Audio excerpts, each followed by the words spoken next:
Assalamualaikum warahmatullahi wabarakatuh. Ketemu lagi bersama Patpi di podcast Peduli Pangan yang bekerja sama dengan HMPPI Komisariat WHO.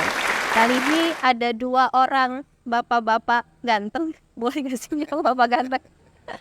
Ya, yang satu ketua Patpi, yang satu ketua Patpi periode nanti disebutkan sama bapak ketua Patpi yang sekarang yang di cabang Kendari. Ya, kami akan bersama narasumber yaitu Bapak Profesor Dr. Insinyur Larianda Baka, MSI. Beliau merupakan pakar di bidang agroindustri, terutama perkebunan rakyat. Nah, kita akan banyak berbicara nanti tentang perkebunan rakyat, terutama di kelapa, ya Pak ya? Ya. Tapi mungkin sebelum itu, lebih dalam kita kenal dengan Pak Prof. Larianda yang diperkenalkan oleh Pak Samrin. Silahkan Pak. Terima kasih Bu Dila, pemirsa. Jumpa lagi bersama kami di Klinik Pangan, Perhimpunan Ahli Teknologi Pangan Indonesia, cabang Kendari. Kita telah bersama dengan Bapak Profesor Dr. Insinyur Haji Larianda, MSI. Amin. Insya Allah. Beliau adalah Ketua Patpi sejak Patpi terbentuk di Sulawesi Tenggara.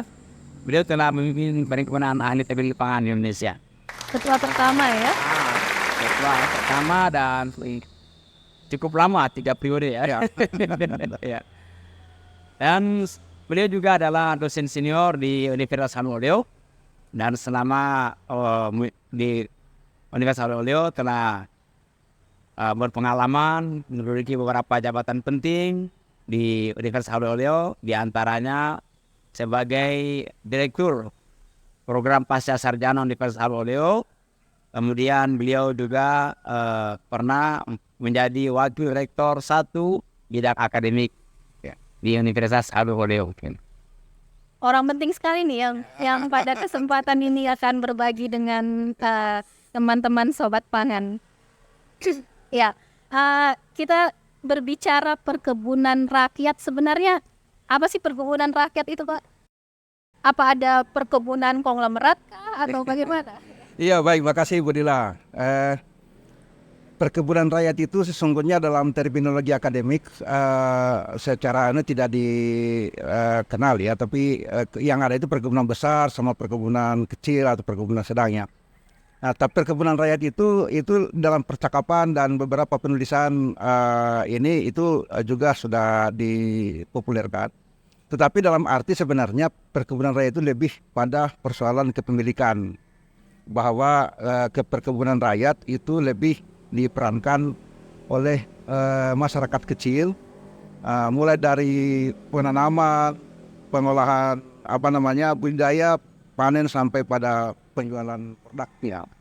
Semuanya oleh masyarakat Semuanya setempat. oleh masyarakat setempat itu sendiri, dan dalam tanda petik luasannya dia lebih relatif sedikit kecil, dan kemudian dalam hal untuk bantuan atau apa itu memang dia tidak terlalu signifikan lah yang oleh pemerintah yang saya lihat ya.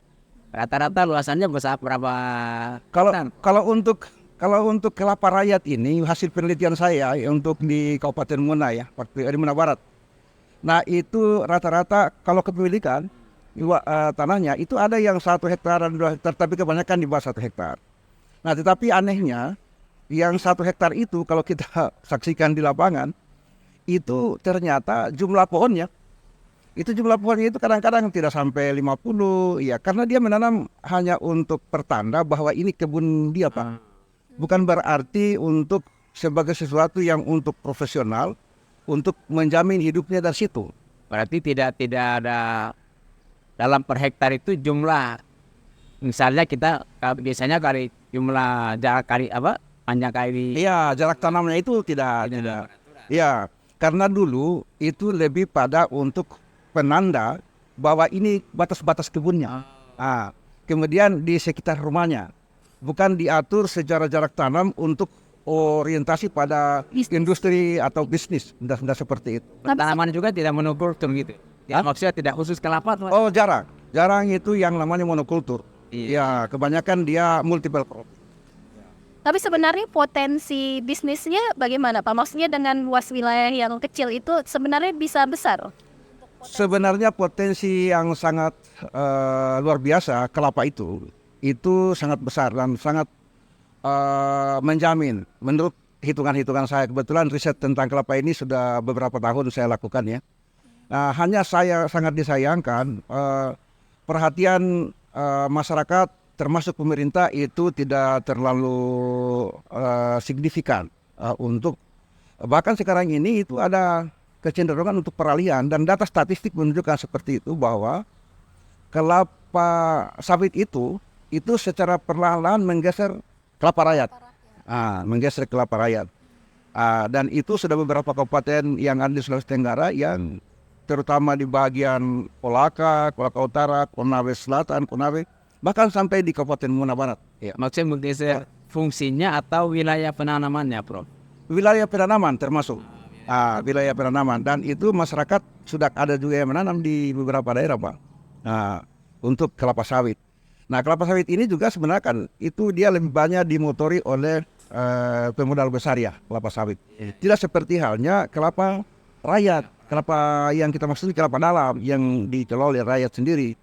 Dan sampai hari ini industri untuk kelapa rakyat itu, nah itu kan diharapkan bahwa dibangun oleh rakyat.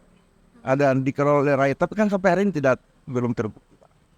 Kira-kira bagaimana, Prof? Dulu kita pernah mendengar orang tua kita dulu ya. Iya. Dari kelapa ini bisa menyekolahkan anaknya dari hasil menjual kelapa atau menjual kopra. Kira-kira kondisi seperti itu dengan peralihan pergeseran kelapa sawit kira-kira seperti apa, Prof? Ini jadi begini, Pak. Kelapa yang dulu dibanggakan oleh para tetua kita atau orang-orang kita itu dalam tanda petik dia belum punya saingan seperti sekarang untuk kelapa sawit, satu. Yang kedua, waktu itu memang umur tanaman kelapa itu masih lebih produktif ya. Nah sekarang rata-rata kelapa yang ada di Sulawesi Tenggara kebanyakan itu adalah yang 30 tahun ke atas, bahkan ada yang sudah sampai 60-an tahun. Untuk apalagi di Wawoni tempat riset kita, saya kira bersama dengan Pak Dr. Tamrin. Nah itu kita melihat memang banyak pohon kelapa, tapi itu sudah pada tua umurnya, ya kemudian jarak tanamnya itu tidak beraturan. Jadi konsep industri itu belum masuk di situ, ya untuk penanganan tanaman kelapa. Apa yang bisa kita lakukan kalau begitu Pak Prof? Dengan apakah meminta dia untuk petani atau rakyat ini menanam lagi yang baru, atau memperlihatkan dulu nih potensi produknya dari kelapa itu apa jadinya yang bisa kita jual? Baik, makasih Bu Dila. Jadi sebenarnya ini bisa dikombinasi, tapi intinya kalau yang saya lakukan termasuk masa kita S3 saat ini yang sementara yang mendekat selesai ini, dia penelitian tentang kelapa di Wawoni. Nah itu sebenarnya bagaimana solusinya agar supaya untuk masyarakat petani kelapa ini bisa kemudian bisa hidup. Waktu kami riset ya, itu ada satu industri yang dibangun di, ya mohon maaf ya saya sebut saja di podcast ini, ya untuk sekaligus juga menjadi perhatian bagi pemerintah Sulawesi Tenggara khususnya. Satu industri yang namanya industri sentra kelapa yang ada di Wawoni. Nah itu idle, artinya tidak beroperasi. Nah kami mencurigai bahwa ini desainnya yang tidak tidak klop. Nah jadi untuk jalan keluarnya, karena mereka ini kan kecil-kecil luasannya, kecil-kecil luasannya itu satu. Yang kedua, dalam hal jarak tanam atau dalam hal jumlah pohon yang ada dalam persatuan luas itu sangat di bawah standar. Ya karena tadi bahasa sistem budayanya waktu itu lebih pada insting mereka masing-masing petaninya. Nah, jadi mau tidak mau itu harus ada revitalisasi dari sisi on farmnya. Nah, sambil memanfaatkan tanaman kelapa yang sudah ada saat ini. Tapi industrinya, ya ada rancangan yang bersama mahasiswa S3 ini, tetapi rancangannya dia belum sampai ke situ, baru melihat potret yang ada saat ini. Tapi hitungan-hitungan saya, 1.500 biji kelapa per hari, ya, 1.500 biji kelapa per hari, itu untuk menghasilkan 300 liter kelapa, ya kan, dengan asumsi bahwa 1 liter itu 5 biji kelapa. Nah, kemudian airnya dibuat nata de coco dan ada tempurungnya itu 150 kilo hitungannya. Nah, itu sudah bisa menghasilkan sekitar 200 juta lebih, 220 juta lebih per bulan foto penerimaan. Nah, penerimaan. Jadi itu luasan lahannya itu hanya sekitar kalau jarak tanamnya 5 kali 10, 200 pohon per hektar, itu hanya membutuhkan sekitar 40 hektar. Sudah bisa, karena dia periode 4 bulan. Ya. Pemirsa, tadi Pak Prof menyebut satu pulau Wawoni. Pulau Wawoni ini salah satu yang kita sebut kalau artinya itu adalah Pulau Kelapa. Pulau yang dipenuhi dengan kelapa, Prof, ya? Iya. Dan ini satu-satunya pulau kelapa di Indonesia, ya. Kalau kita dengar ada lagu Rayuan Pulau Kelapa, maka Pulau Kelapa itu ada di Sulawesi Tenggara ini. Dan itu tadi yang juga memang benar-benar menjadi andalan masyarakat di sana. Dan pemirsa, salah satu upaya tetua atau para leluhur di Wawoni untuk melestarikan kelapa, maka salah satu mahar mereka untuk pernikahan itu dia harus punya pohon kelapa. Ya, betul. Dan ini beliau tadi telah menyebutkan satu industri yang cukup besar ada di Pulau Wawoni. Dengan jumlah butir kelapa tadi yang dihasilkan ini, kira-kira bahan baku dan dari Prof memotret keberadaan Pulau Kelapa ini dan jumlah populasi pohon kelapa, kira-kira bisa terpenuhi enggak, Prof? Ya, kalau untuk industri kecil yang namanya skala rumah tangga, yang pelakunya adalah masyarakat itu sendiri, ini kan desainnya bahwa untuk 300 liter per hari itu cukup dikelola oleh 20-25 orang petani. Ya, artinya kalau 40 hektar tadi, itu cukup 1 hektar lebih 1 orang. Dan itu mereka berkumpul untuk satu kelompok, dan mereka pemiliknya. Kalau kita selama ini berharap bahwa ini harus ada investor, harus ada pemilik modal untuk masuk menggarap itu kan berarti memberikan added value kepada pemilik modal besar. Nah, padahal nilai tambahnya ini ada di pengolahan. Nah, kenapa nilai tambah pengolahan itu diserahkan kepada pemilik modal? Kenapa bukan dilakukan oleh masyarakat itu? Oleh karena itu, kalau menurut saya tidak usah mimpi yang terlalu besar untuk menghasilkan industri di kalangan rakyat, perkebunan rakyat ini, cukup yang kecil-kecil dulu. Nah, masyarakat Kota Kendari saja misalnya, ini kan penduduknya sekitar 35.000 kakak ya. Ya, 35.000 kakak. Plus minus, ya mohon maaf kalau keliru. Nah, 35.000 kakak, kalau asumsinya 1 bulan itu 1 liter kakak, 1 liter minyak kelapa, ya tuh. Nah, di luar hotel segala macam itu. Tapi kepala keluarga saya berarti kan 35.000 liter. Betul. Per bulan. Nah, jadi kalau kita menghasilkannya 300 per hari, itu hanya 9.000 per bulan. Ya belum mencukupi lah yang lama untuk kebutuhan Kota Kendari ini. Ya. Sekarang ini kalau tren konsumsi minyak kelapa sendiri gimana, Pak? Karena setahu saya ya kayak menurun mungkin ya karena ya, adanya minyak sawit ini. Iya, kalau untuk minyak kelapa, jujur bahwa ini hidup segan mata mau. Jadi dia itu, Mbak Dila, itu pasarannya itu kan tidak pernah menembus yang namanya supermarket. Dia kebanyakan dijual dalam bentuk curah. Nah, jadi dari sisi strategi marketingnya itu memang sudah kalah performance dia. Belum lagi melihat pada persoalan kemasannya. Kemasannya kan dia hanya untuk yang namanya plastik transparan tanpa apa-apa begitu. Sementara yang kelapa sawit yang padat modal ini kan ya lebih kurang yang saya sempat catat itu ada 10 merek yang namanya kelapa sawit itu yang merajai minyak di seluruh Indonesia ini. Atau mungkin karena belum dikelola secara industri yang lebih profesional begitu ya. Walaupun misalnya di skala kecil, kalau seandainya dia dikelola dalam industri yang lebih baik ya, walaupun skala kecil, dengan proses pengemasan dan sebagainya, kira-kira menurut Prof itu bisa bersaing enggak? Sangat bisa. Hitungannya kan untuk sekarang ini Pak, di Wawoni itu kan kemarin ada yang apalagi di Buton Utara itu kan kalau lagi panen itu paling sampai 500 per biji. Iya. Kalau ditawarkan misalnya 1.500 per biji, jadi hitungan saya tadi itu adalah 1.500 itu 1.500 biji itu hitungannya Rp1.500 per biji. Itu sudah luar biasa kalau tingkat petani itu. Ya memang di sini hitungannya kalau di pasar di sini yang sudah sampai di apa namanya itu di parut itu kan 3.000 sampai 5.000 per biji ya akan gitu. Tapi kalau untuk di tingkat petaninya kalau dihargai 1.500 hari ini per biji itu sudah luar biasa itu, sudah luar biasa. Nah sehingga memang ini harus dikelola secara profesional tapi di tingkat petani. Ya ada yang saya sempat searching itu ada yang namanya Tropicoko. Nah Tropicoko dengan salah satu lagi ada satu merek itu kelapa dari kelapa dalam, biola. Ya hanya itu. Tapi itu herannya itu ada di Jakarta Pak. Industrinya itu di Jakarta.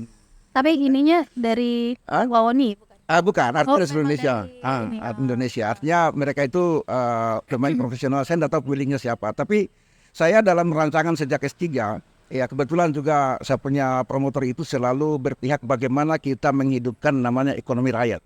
Nah, bukan kita mematikan yang hanya pemilik modal itu, tidak. Tapi bagaimana yang namanya nilai tambah ini jangan sebagian besar dinikmati oleh pemilik modal besar karena mereka sudah terlalu besar. Nah, tapi kita punya desain industri itu bagaimana caranya yang namanya hasil pengolahan itu dilakoni oleh masyarakat itu sendiri. Nah, kalau memang industri besar sampai kapasitas misalnya sampai puluhan ribu liter per hari, ya mungkin itu sudah melibatkan investasi besar ya, tidak mampu. Tapi kalau hanya yang namanya 300 liter per hari, hitungan saya kalau modal bantuan 1 miliar itu sudah go itu. Berarti tugasnya Pati ini. Gimana caranya si minyak kelapa ini bisa bersaing sama minyak sawit? Saya jadi ingat Pak, waktu di Australia dulu itu minyak kelapa itu justru di botol kaca kayak minyak zaitun. Jadi itu harganya lebih mahal, dianggap lebih sehat karena memang kan dia ada asam lemak medium chain triglyceride-nya yang lebih baik, lebih mudah dicerna daripada yang minyak sawit. Jadi ada plus minusnya di situ. Nah, kalau kita kemas seperti tadi mungkin kata Pak Prof, kita kembalikan lagi nih marwahnya minyak kelapa ya. Tugasnya Patpi nih.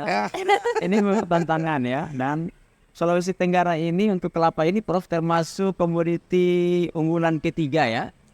Dari 8 komoditi besar, komoditi perkebunan di Sulawesi Tenggara.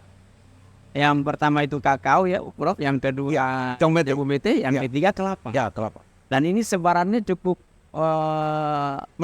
merata di hampir seluruh kabupaten kota ya. Ya. Yang terbanyak itu adalah mungkin beberapa Prof yang Bombana. Yang Bombana nomor 1. Nomor 2 itu Kolaka Utara sekarang ya, Kolaka ya. Ya, nomor 3 itu termasuk di Muna. Ya. Muna masih sekarang kan pecah itu Muna dan Muna Barat. Muna Barat ya. Kalau masih satu dia termasuk nomor 3. Nomor 3. Nah. Yang keduanya apa Prof tadi? Yang kedua itu Kolaka. Nah, Pak Prof, tadi kita sudah berbicara banyak ini potensi besar tapi dengan permasalahan yang kompleks ya Pak Prof. Ya.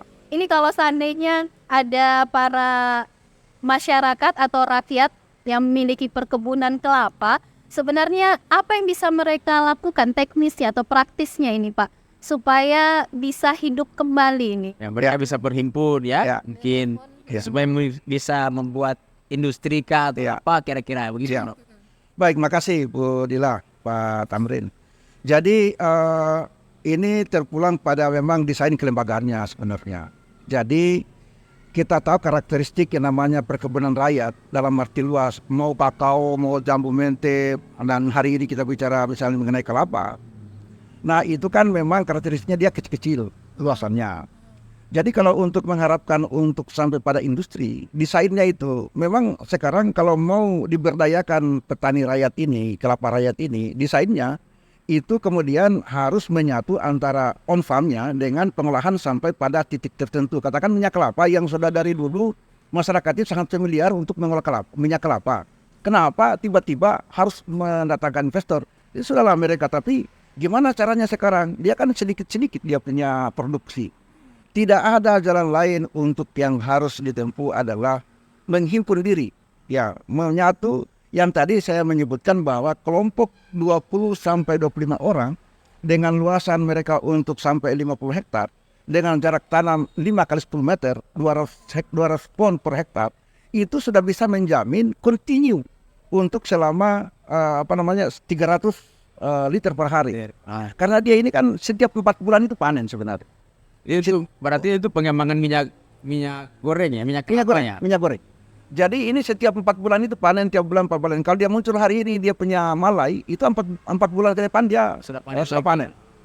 Seperti itu. Jadi solusinya itu untuk masyarakat petani yang hari ini memang masing-masing sendiri-sendiri itu sebaiknya berkumpul. Tapi kan ini tidak bisa serta-merta, harus ada desain dari otoritas pemerintah daerah. Nah, hasil riset itu seharusnya keterlibatan perguruan tinggi dalam tanda petik yang namanya kita sekarang kurikulum Merdeka Belajar, kampus Merdeka ya.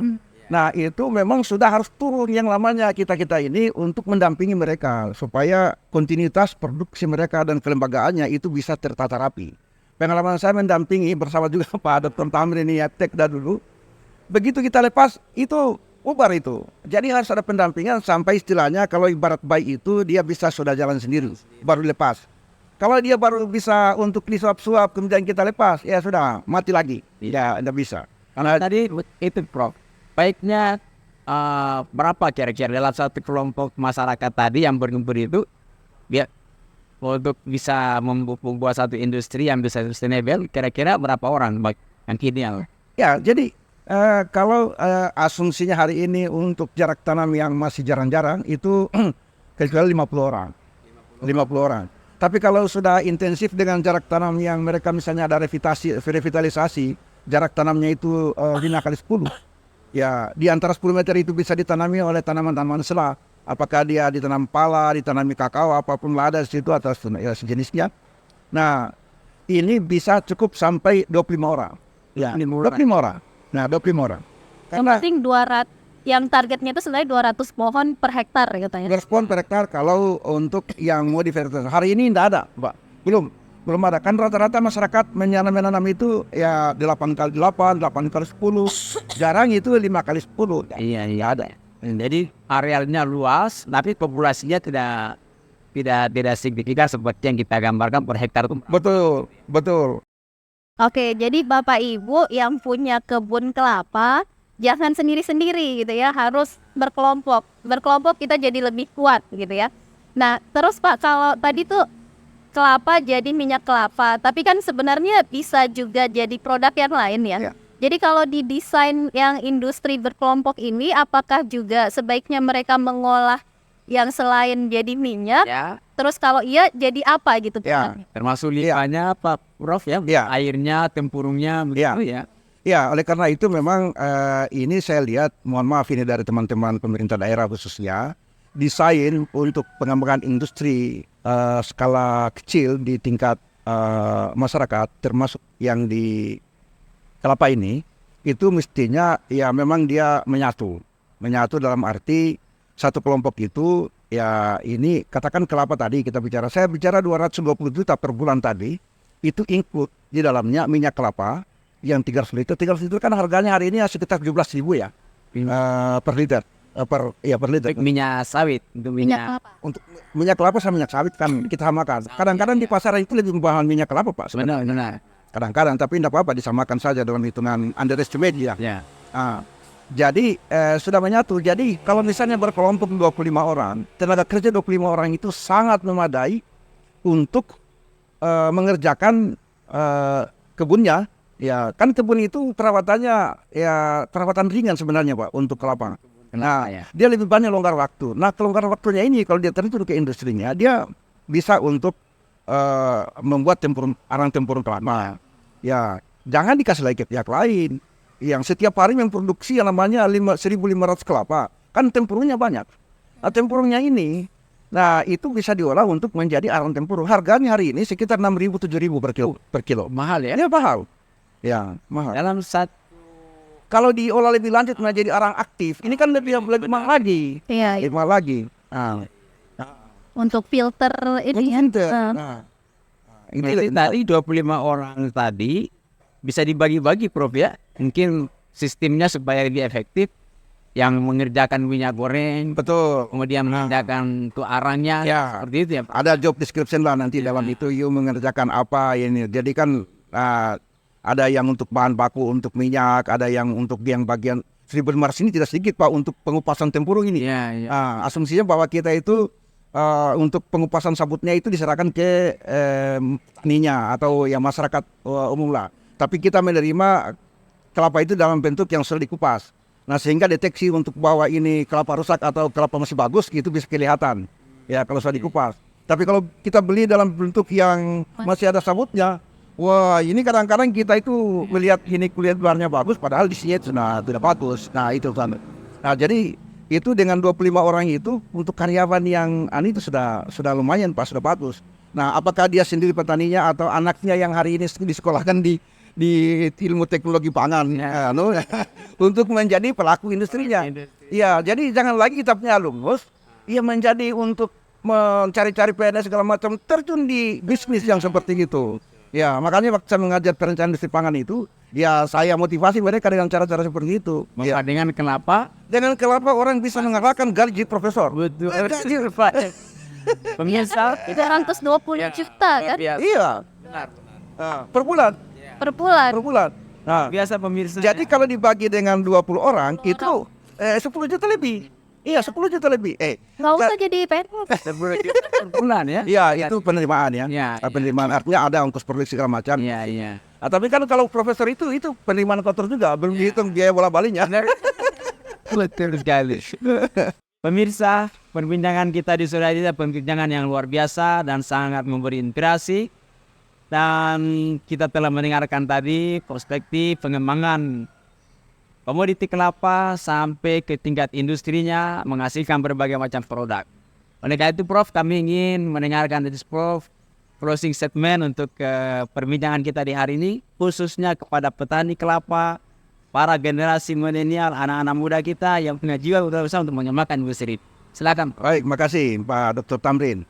Ya, saya punya harapan kepada petani terutama, yang pertama pada petani terlebih dahulu, bahwa hari ini memang kita sadari sepenuhnya bahwa kelapa yang ada di sekitar rumah kita ini, itu kita tinggal lihat-lihat, kalau dia jatuh kita pungut, kalau dia tidak jatuh kita tinggal lihat-lihat. Ya, itu yang fakta hari ini. Mohon maaf para petani yang ada di seluruh PLC Antero Nusantara, yang ada di Sulawesi Tenggara kebanyakan seperti itu. Tapi ini sebenarnya jangan dilupa bahwa kelapa ini adalah tanaman strategis.